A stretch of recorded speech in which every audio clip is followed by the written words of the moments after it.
There you go. All right, I'm just going to recap that again one more time. When things get really difficult in a day or a situation with your kids, and there's behaviors involved, and we're having a reaction to it, the situation is that your kid's probably having a behavior issue because they're feeling dysregulated in their nervous system. So they're not able to be calm. They're not handling their own stress. And when we have a reaction to it, then we're having our own, like we're triggered. And what we have to do as the adult, as the parent, we have to be the one to learn how to calm ourselves down when these things are happening in that moment instead of reacting to it. And I'm going to teach you a few tools tonight. So the thing is, just know that your kids are reacting to their own stress and they're not going to be able to fix it because they don't know anything about the stuff that I'm teaching you tonight. Um, so, sorry, I have notes. Okay, so the thing to do is, this is the first tool where we talked about noticing our stress level. Notice what you're feeling, having an awareness at that moment when things are escalating in you in response to, it doesn't even need to be about your kids. It could be about your own parent. It could be about your co-parent. It could be about some other thing that's going on. Noticing and pausing and naming the feeling that you're having. Stacy Stevens is coming back again. Why? Hello again, Stacy. Um, so yeah, so your first tool is have an awareness, name your emotion. So by doing that, you're not reacting to it, you're studying it, right? So it doesn't become a thing with momentum. So you're checking in with yourself, and then while you're doing that, you want to breathe. What happens under stress is we hold our breath, which is, I think, why people get a migraine from stress. I know that was me. Like, I don't know if anyone here gets migraines, but what happened for me is when I started to notice the moment that I had a stress response and intentionally breathe through it, and it would bring oxygen to my brain, I wouldn't have a migraine. So, don't know if that's helpful. Don't know if it works that way for everyone, but it was pretty golden when I discovered that. Um, All right, so if you were able to do that, you breathing, you're basically changing the state of your nervous system to more of a parasympathetic state. And then the next tool, and while you're doing this, actually, I think is really interesting, let's say it is related to a kid's behavior. They are acting up, and your response is to go quiet, study yourself, slow your breathing, intentionally breathe, maybe loudly. They will respond to the change in your breathing. You're already helping their nervous system. So the thing is, if we can get our nervous system under control, whether we like it or not, when you spend a lot of time with your children from the time they're little, they are exposed to your energy and they are feeling your energy and they are responding to your energy. But we can use that. We can use that to our benefit and we can help them to become more regulated by slowing things down for ourselves.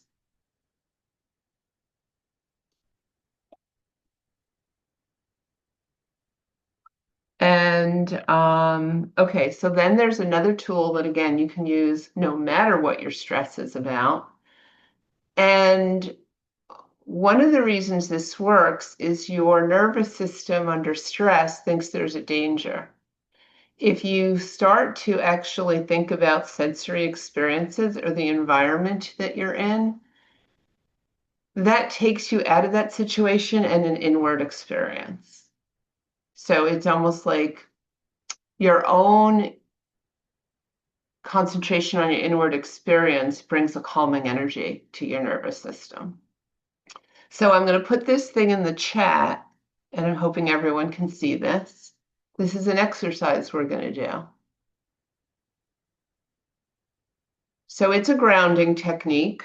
And so think 5, 4, 3, 2, 1, right? And there each of these each of these steps are a sensory experience. So I'll just say them and let you, well, you can't see the whole thing in the chat, right? It doesn't matter, but we can do it here together. So you're gonna let's say you're in the middle of a stress response. You've named what the emotion is. You're going to do that first. You're going to do some breathing with that as you're doing that. All of this could happen rather quickly. Then you would name 5 things. You can do that internally. Your kid's sitting there. You're not going to start spewing out random information. 5 things that you can see around you. Just look around you. That's an easy one because there's always 5 things. I'll wait while you do that.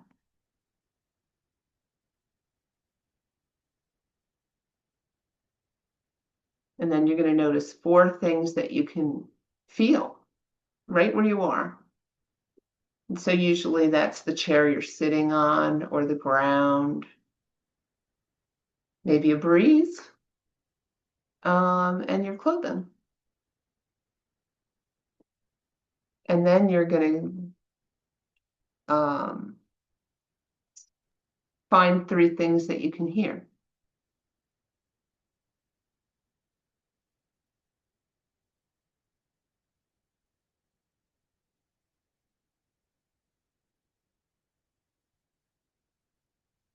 And maybe 2 things that you can smell.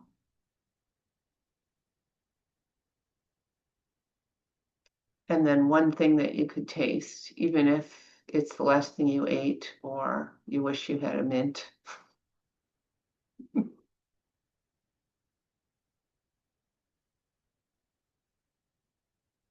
So I would actually like it if you would, if y'all wanted to unmute, if you could, and then tell me what your thoughts are about that.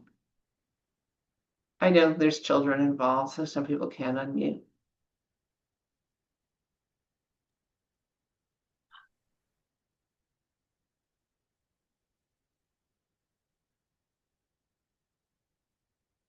And it's not necessary either. Vicky, did you have something to share about that? Um, Not really, other than kind of like chaos a little bit. It wasn't calming what I hear. Oh, what you're hearing right now is not calm.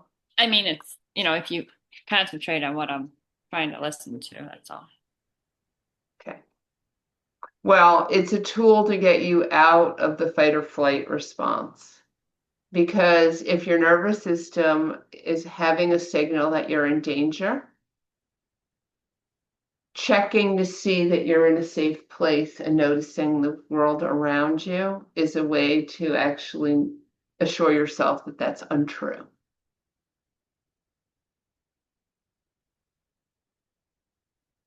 That said, it depends what else is going on with the initial problem, right? But anyway, it's a tool to experiment with. And the more you do it, use these tools, the better you get at taking yourself out of that emotional response. So ideally, if the parent is able to learn to do that for themselves, you're modeling it for your child. And then you can actually do it with them. And it could be something that you do for fun, where you run through these 5, 4, 3, 2, 1 on a regular basis with them, especially if they're little. I'm sure they would love that. If you're outside, right? And so you're teaching them how to do something that helps them to check inward.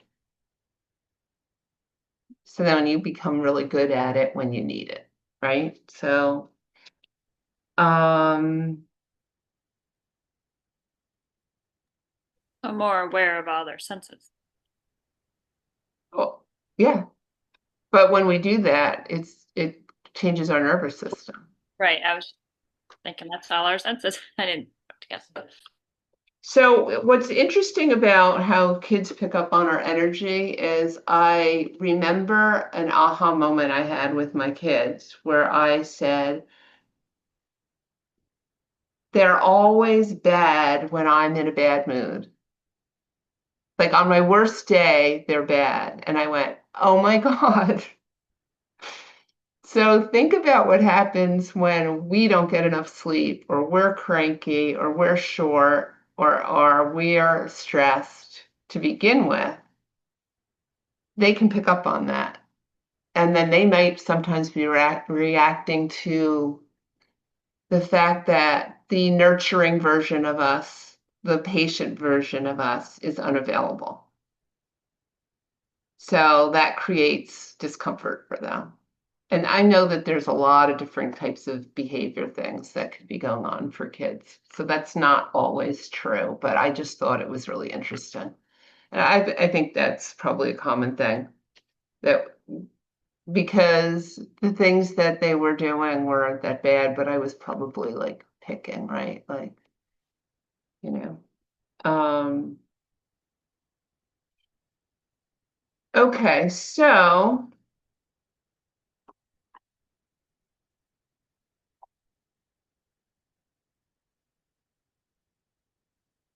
I guess I'm trying to think what else I wanted to talk about. It seemed like it was so important, and so we could talk about examples of what how that would go if we had certain examples of uh, a behavioral problem or a child with a stress response, or some examples of the things that you all might be dealing with. Stacy's coming back again. Um, all right, so would you like to say more about that, Lex? Because I'm not gonna say an example that's yours. Lex is offering herself as an example. So I guess there she is. So you can talk to us. That's nice. Okay, so I guess the example I'll use is back talk. We've been struggling a lot with back talk, and it's not just like attitude back talk, it's like scream back talk, like screaming back at us, like even if we're not like screaming at them. And it's like I can take it one time, I can take it two times, but when you're consistently back talking me after I tell you, hey, like stop, like that's enough, stop, I'm losing my shit. Mhm. So, and these are toddlers. So, So I guess what I'd say is, so we can't have a reaction. And I don't mean don't show your reaction. I'm saying literally, no one's in danger. There's no reason to panic. If you were to get in touch with what you're feeling in that moment, what do you think that, because if it's going on regularly, I'm sure you could conjure the feeling pretty easily. And what would you say the emotion is that's happening when that? I feel very disrespected, and at that moment, I feel very angry, like very reactive.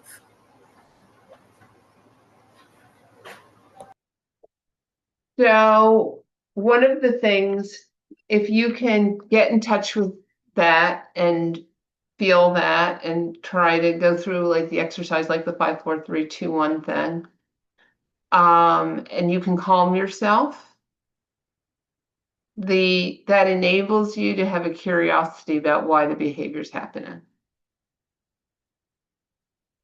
So the unfortunate thing is that, okay, I'm coming from a very compassionate place. I'm not judging anyone. Parenting is so hard. The bottom line is when they're little and they're exposed to some bad behavior, they test it. They don't know what's right, wrong. They don't know how their behavior makes you feel. They're not trying to be mean to you. On some level, maybe they're experimenting and studying your reaction if they try something. But it's still important that you don't escalate it with your own reaction to it. You can't ignore it though. I feel like ignoring it is not the answer to that. But just to address your emotional reaction. And then when my kids were little, I would say if you're not going to be socially appropriate, you have to go to your room until you can be. So I feel like when you're going to treat someone a bad way, you have to go to your room until you're feeling like you can handle being with people. But the thing is that we can't react to it and